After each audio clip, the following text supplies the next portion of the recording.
Welcome to the Best Team Wins podcast with Adam Robinson. He's talking to today's industry leaders and entrepreneurs about the people side of their business. Welcome to the Best Team Wins podcast, where we feature entrepreneurs whose exceptional approach to the people side of their business has led to incredible results. My name is Adam Robinson, and for the next 25 minutes, I'll be your host as we explore how to build your business through better hiring. Today on the program, David Ormesher is the CEO and president of closerlook, founded in Chicago in 1987, with offices in Chicago and New York City. closerlook has 100 employees doing some pretty incredible things, and we are here today to learn from you, David. Thank you for being on the program. Thank you very much. It's my pleasure to be here. So we are here to focus on the people side of closerlook, but before we do that, let's set the stage. Give us 30 seconds on what you do. So in a nutshell, at closerlook, we help physicians and patients learn about the latest in life-giving drug therapies. And we do it through a unique combination of relevant medical content and storytelling with the latest in digital marketing technology and analytics. And this, we found, helps everyone. Physicians are equipped to make the best decisions, patients receive the best therapies, and pharma brands achieve the best market share growth. And if listeners want to learn more about the business, what's the best way for them to do that? Easiest, best way is to go to closerlook.com. All right. Or they can always email me at do@closerlook.com. Okay, so you have been in business now 31 years, is that correct? That's right. We weren't doing digital 31 years ago, but yeah, we've been in business for 31 years. Amazing. Congratulations. Thank you. So let's, if we could, dial it all the way back to the, I guess this would be the Bush Senior administration. So let's talk about this. Different times, certainly. Pre-internet hiring was different in many ways, but in many ways I can imagine the same. So take us back to the building of your early team there. Who was coming with you from the network, and who did you have to hire in? Just set the stage for us there. Sure. So I started the company with a partner. We were both producers, directors in television, and we made the jump and said, hey, let's start our own production company. In my mind, sort of one of the criteria was, can we actually grow the company to the point where we needed to start hiring people? And I still remember getting to that place, and I was actually at a Chicago Advertising Awards show at the Briar Street Theater back before it was taken over by Blue Man Group. And I began networking with this woman sitting next to me. And, I think with hiring, it's a combination of your network, it's technology, but there's often a high degree of serendipity. And it turns out she was an experienced producer who was in transition. I was looking for a producer, so I invited her to my office the next day for an interview and hired her on the spot. And she became a key part of the team for the next 3 or 4 years. And when you were getting the first hire off the ground, I mean, it's, we often talk on this show about early people must be utility players. It changes as you grow. Talk about your mindset in those early days of utility value versus specialist mindset. No, I think you nailed it. I think those first hires, they have to be generalists, because there's a lot that you're figuring out, a lot that you're sorting out. Very often during those early years, you haven't made the key decisions to focus.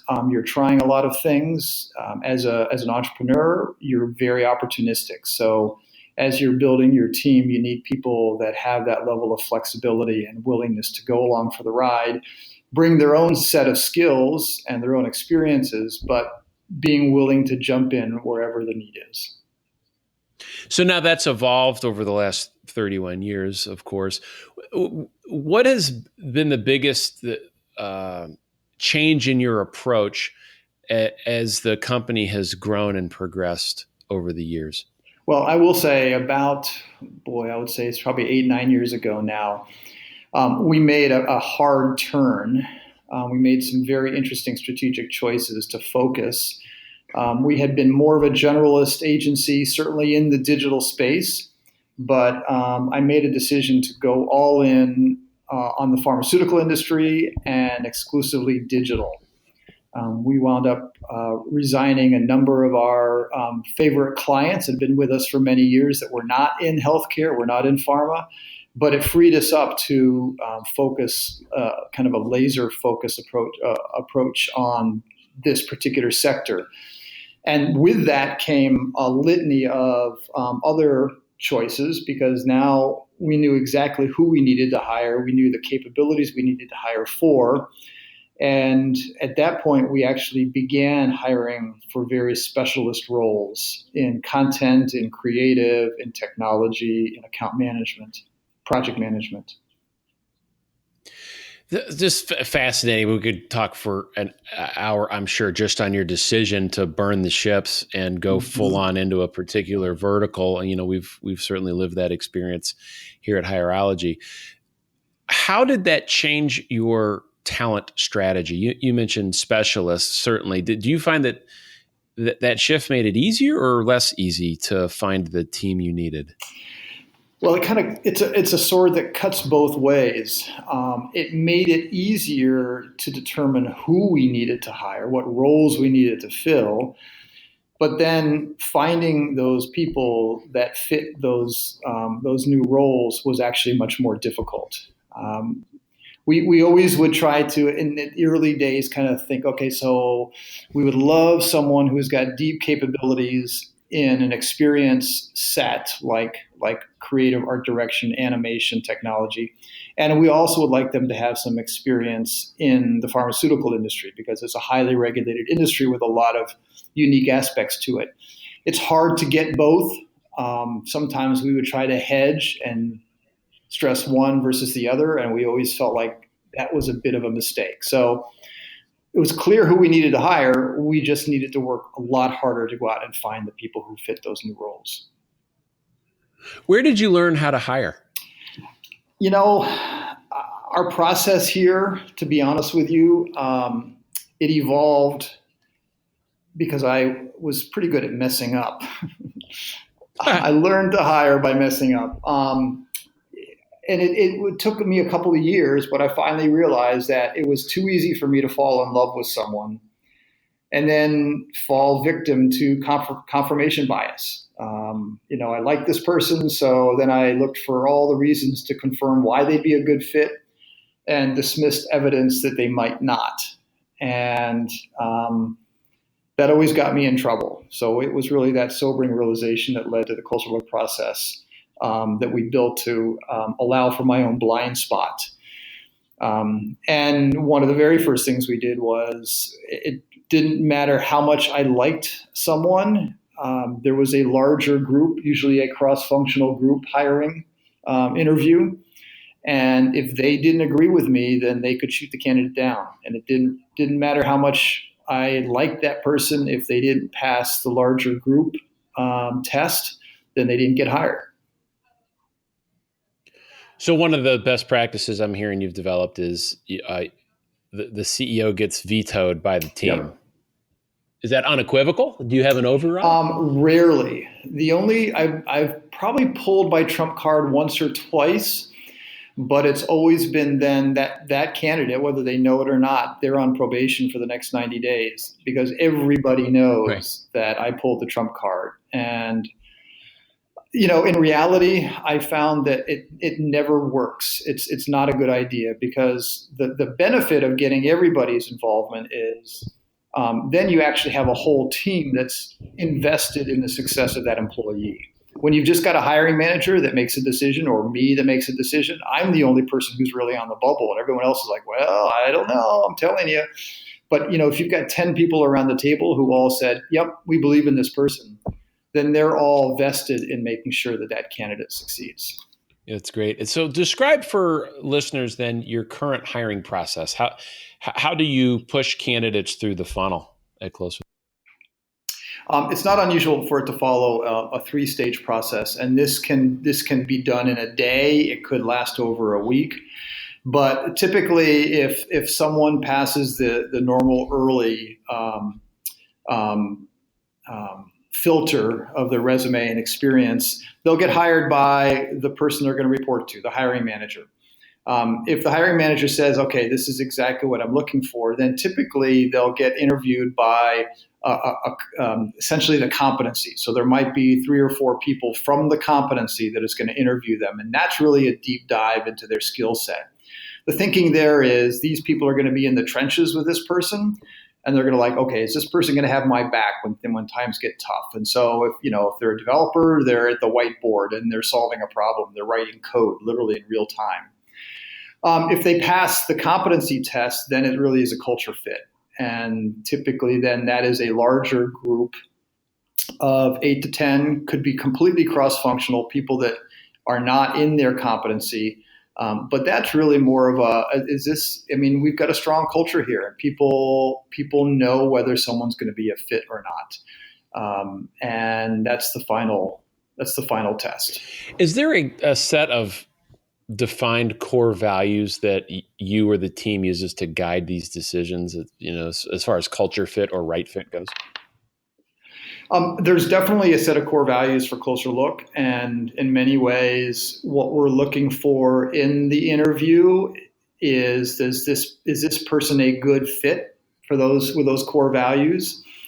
And so a lot of the questions are around that. Is this person going to work in an environment for which there's a real commitment to high integrity, to high performance, to transparency?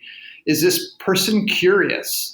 Curiosity is a core value at Closer Look. Are they going to ask really interesting questions and jump into the mix? Do they understand the connection of head and heart? From the very beginning, I've had this phrase: you have to touch the heart to move the mind. Do they understand what that means? Are they a kind of person who takes their work very seriously, but themselves not so much? Do they have a healthy sense of humor? This is all part of the Closer Look culture. And this goes back to those very early days when the gut check that I realized I needed to make was, if I brought in someone, particularly a senior person who was very savvy at managing up to me, but then when they got to the second stage interview and they began to let their arrogance show because they felt like, I talked to Ormesher and he likes me, I've got this in a bag, I don't really need to impress these people. We try to sniff that out, that arrogance. We try to sniff that out very early on. That's great. So how then do you start somebody into the organization or onboard them into the organization to ensure that they actually live those values that you've screened for? And that's a big question, but how do you make it real from the get-go once someone's added to the team? We've got a pretty comprehensive onboarding process, and a lot of it is relationship oriented. I go back to this fairly involved interview process, and frankly, it's probably gotten more overhead in the interview process than any of us would really like, but it's borne out because when that new employee walks in the door, they've already had in-depth conversations with a dozen people. So it's not like they know their hiring manager. They actually are bumping into people at the coffee pot, in the hallways, and in conference rooms, or a coffee talk, which is our Monday morning all hands meeting. They've already met people. So already they're beginning that relationship building process. They're typically, that first day, they're out to lunch with their team. Within a few weeks, I'm sitting down with them. I like to meet every one of our new employees after about 2 weeks, just to kind of check in with them and see how the onboarding is going and whether it's meeting expectations or not. And then I'll come back 5 months into it. I have another one-on-one meeting with every one of our new employees. We found that there was a period between 6 months and 24 months when sometimes new employees would wash out, they'd fail out. And I wanted to figure out what was wrong. It was just a misalignment of expectations.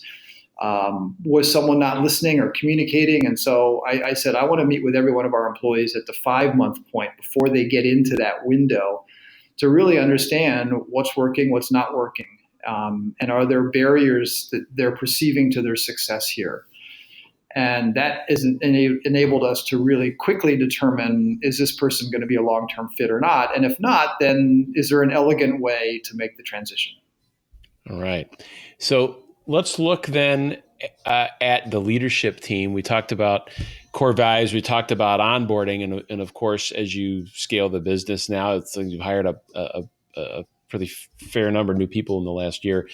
What kind of leadership team is required at this stage of the life cycle to really make this land as you grow the business? So clearly at the top, we've got kind of the C-level team, if you will. So I've got 5 people on my leadership team. 2 of them have been with me for almost 20 years each. A third has been with me for 10 years. And then I've got 2 that have been with me for less than 2 years. So it's a great combination of long, trusted relationships with the benefit of fresh thinking. And then below that, there's a team of about 15 that really make up an extended leadership team. And they're folks that we meet with on a regular basis. We have offsite management team meetings with them. They really have bought into the business as well. And I would say the average tenure there is probably 7, 8 years. That's fantastic. So tactically then, with that team, those values, and the process for getting people launched, let's talk tactically about management, in a day in the life. Talk to us about the philosophy around rewards and recognition. What is the overriding comp philosophy at closerlook, on the scale of money's the biggest motivating factor versus, career opportunity or intangibles? Where do you guys fall on that scale? It's kind of a complicated answer. One phrase that I latched onto years ago that I heard first from a woman. She's the executive director of a nonprofit called Icy Stars. Her name is Sandy Castro. And Sandy has this definition of leadership as leadership is creating opportunities for others. And I've always loved that. And part of what I see my role here at closerlook is, how do I create opportunities for others? How do I create opportunities for my employees? How do I create new opportunities for our clients? But specifically, since we're talking about employees here, I really want to create an environment here at closerlook that is really defined by continuous learning, where people are on small self-directed teams that are close to the business, that have a fair level of autonomy, but still have the ability to escalate issues or questions to senior people with a lot more experience. But I don't want to micromanage them. I'd love to push them out on the edge where they really are as close to the customer as they need to be. So I think for many of our employees, one of the greatest values they get out of their experience at closerlook is that they're learning things, they're growing their own career, they're learning leadership at perhaps a faster clip than they would anywhere else. We do a lot of the recognition piece, and we do it in a fun way. Every Monday morning we have this all hands meeting. It's a 20-minute meeting at 8:40 a.m. called Coffee Talk. And everybody comes together. I facilitate it, but it's a way to kind of check in on what are people working on for the week. But as a part of every Coffee Talk, we also announce people who are now nominees for our monthly Eagle Claw Award, essentially our Employee of the Month. But to nominate someone, you've got to write a paragraph about what they did the previous week that went above and beyond the call of duty. So during Coffee Talk, I throw up the photos of the people that have been nominated from the previous week, including the quotes that people wrote about them. And it usually catches them off guard, and they're a little embarrassed, but also very pleased because what they did was noticed. And then at the end of the month, the previous month's nominees vote on that month's Eagle Claw, and we have there's a big award that they get that they add stuff to. It's kind of crazy, kind of nutty, but it's a nice, fun way to recognize people. But then the real issue I think that people want to think about or ask about is comp. And I would say in terms of compensation at the core, we want to be and we need to be market competitive. That's without question. But after that, it's always a conversation. And if someone comes to me or they come to their manager and says, I want to talk about compensation, then the question is, where do you need to be to get happy with your total comp?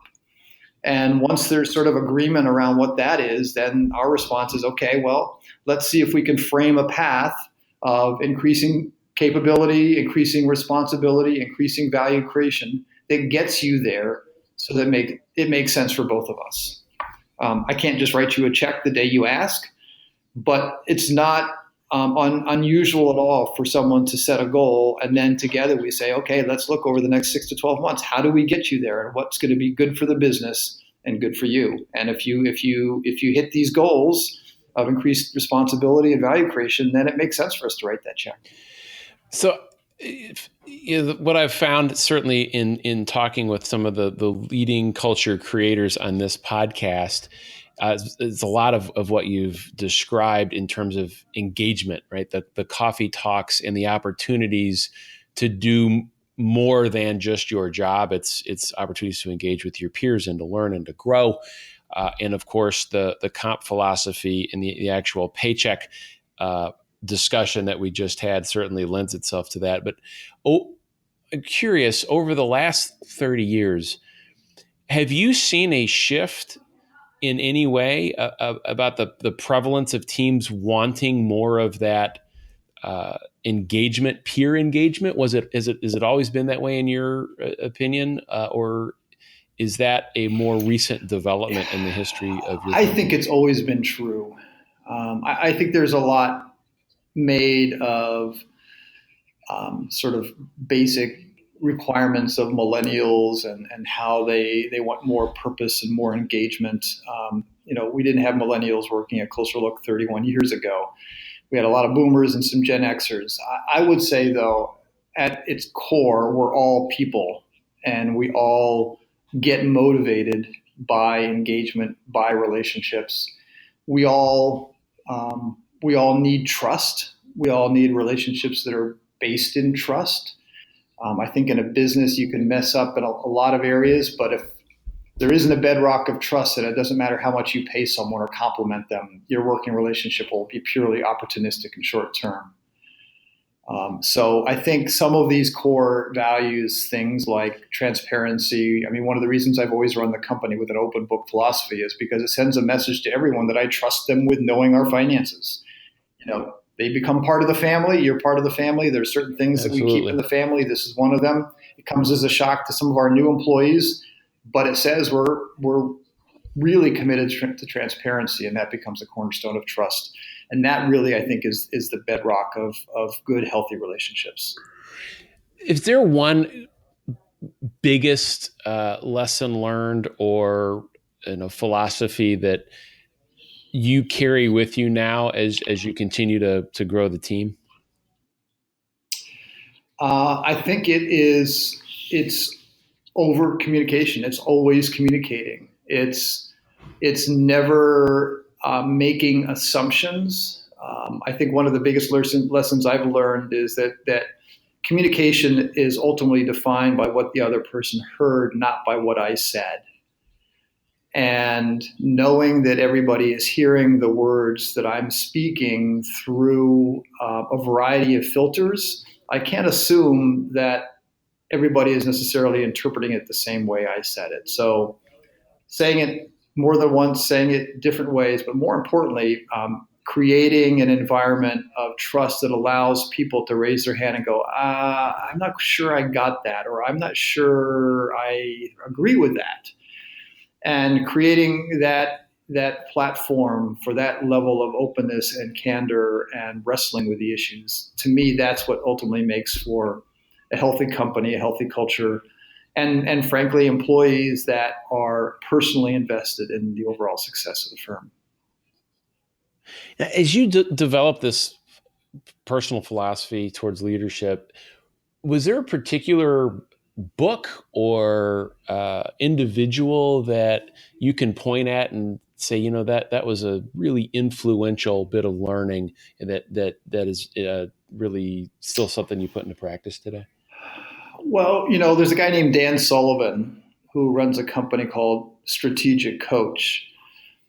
And one of the key insights I got from him was the importance of identifying and defining your unique ability, and how all of us throughout the organization, all of us have a unique ability. And part of my job as a leader at Closer Look is to help people discover what their unique ability is, and then fashion a role for them that allows them to maximize their time working within their unique ability. And as we all do that as a team, as I find ways to delegate things that are not my unique ability to other people and create a unique ability team where those people now are working within their unique ability, that's when we're all working in flow. And I think, one of the questions I love to ask when I'm doing an interview is, tell me about your best day ever at work. And what I find when people respond to that, they're basically telling me what their unique ability is. They're telling me what was that day where they most experienced flow. And if I can discover that, then that tells me everything I need to know about what kinds of activities they need to be engaged in, whether they really are management or whether they're a specialist. And as we basically work people into these unique ability teams, I found that that's where people are most productive. That's where they're the happiest. That's where they're really creating value, is when they're working within their unique ability. If you were to come back on this show a year from now and report whether or not you were able to successfully tackle what you consider to be the single biggest team or people related opportunity that you have in the business right now, what would you hopefully be telling us happened? Well, we're in this very interesting transformation now from, I would say, probably more traditional siloed functional org design to small teams. And so I would hope that a year from now, I can report that we've evolved to an organization based on small, self-directed, agile teams that are on a continuous path of learning and that are creating ever-increasing value for our clients by listening better and imagining more. Ladies and gentlemen, that is the final word you've been learning today from David Ormesher, CEO and President of Closer Look. David, thank you so much for being with us Adam, today. my pleasure. Thank you. Ladies and gentlemen, that is a wrap for this week's episode of the Best Team Wins podcast, where we're featuring entrepreneurs whose exceptional approach to the people side of their business has led to incredible results. My name is Adam Robinson, author of the book, The Best Team Wins, which you can find online at www.thebestteamwins.com. Thanks for tuning in, and we will see you here next week. Thanks for listening to the Best Team Wins podcast with Adam Robinson. You can find out more information about Adam and his book, The Best Team Wins, Building Your Business Through Predictive Hiring, at thebestteamwins.com. Thanks again for listening, and we'll see you next week.